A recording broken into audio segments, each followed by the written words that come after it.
அவர் வந்து பல தோல்விகளையும் பார்த்தவர், பல வெற்றிகளையும் பார்த்தவர். இப்போ அந்த வாலு படமெல்லாம் ரிலீஸ் பண்ணும்போது இந்த படம் ரிலீஸ் ஆகுமா ஆகாதாங்கிற ஒரு சூழல்லாம் வந்துச்சு. ஏன்னா அந்த அளவுக்கு வந்து பணம்ங்கிறது ஒரு மிகப்பெரிய இடத்துல இருந்துச்சு பிரதானமாக.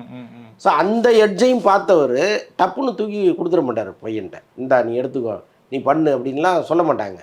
மேக்சிமம் சினிமாவில் ரிஸ்க் இல்லாத ஒரு ஜாபை தான் பார்ப்பாங்க. அதுவும் ஹீரோக்கள் அப்படின்னு பார்க்கும்பொழுது அவங்களுக்கு வாங்கி பழகினவங்க தான். அவங்க உள்ளே போட்டு பழகினவங்க பெரும்பாலும் கிடையாது. ஸோ அப்படி இருக்கும்போது அவர் முதல்ல கொடுப்பாராங்கிறது ஒன்று. இன்னொன்று வந்து சிம்புவே ஒரு அந்த கதையின் மீது இருக்கிற பெரிய நம்பிக்கை.